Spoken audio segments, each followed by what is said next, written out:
ಕ್ರೀಡಾಕೂಟದಲ್ಲಿ ಕಂದಗಲ್ಲ ಮೊರಾರ್ಜಿ ವಸತಿ ಶಾಲೆಯ ಅದ್ವಿತೀಯ ಸಾಧನೆ. ಕಂದಗಲ್ಲ, ಇಲಕಲ್ಲ ತಾಲೂಕಿನ ಕಂದಗಲ್ಲ ಹಾಗೂ ನಂದವಾಡಗಿ ಕ್ಲಸ್ಟರ್ ಮಟ್ಟದ ಪ್ರಾಥಮಿಕ ಶಾಲಾ ಕ್ರೀಡಾಕೂಟದಲ್ಲಿ ಕಂದಗಲ್ಲ ಮೊರಾರ್ಜಿ ಶಾಲೆಯ ವಿದ್ಯಾರ್ಥಿಗಳು ಅದ್ವಿತೀಯ ಸಾಧನೆ ಮಾಡಿದ್ದು ಶಾಲೆಯ ಕೀರ್ತಿ ಹೆಚ್ಚಿಸಿದ್ದಾರೆ.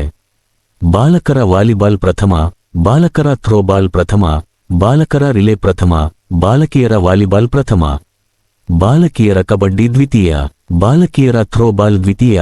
ಇನ್ನು ವೈಯಕ್ತಿಕ ಆಟ ವಿಭಾಗದಲ್ಲಿ ವಿಷ್ಣು ಮಾದರ ಉದ್ದ ಜಿಗಿತ ಪ್ರಥಮ, 100 ಮೀಟರ್ ಓಟ ದ್ವಿತೀಯ, ವಿನಯ್ ಎಡಹಳ್ಳಿ ಎತ್ತರ ಜಿಗಿತ ದ್ವಿತೀಯ, ಸಮರ್ಥ ಹಡಗಲಿ 400 ಮೀಟರ್ ಓಟ ದ್ವಿತೀಯ.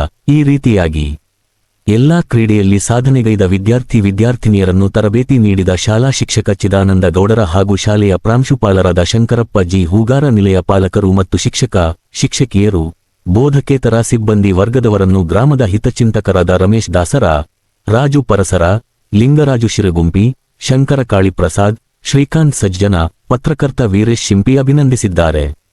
ವರದಿ ವೀರೇಶ್ ಶಿಂಪಿ, ರೂರಲ್ ನ್ಯೂಸ್, ಕಂದಗಲ್ಲ.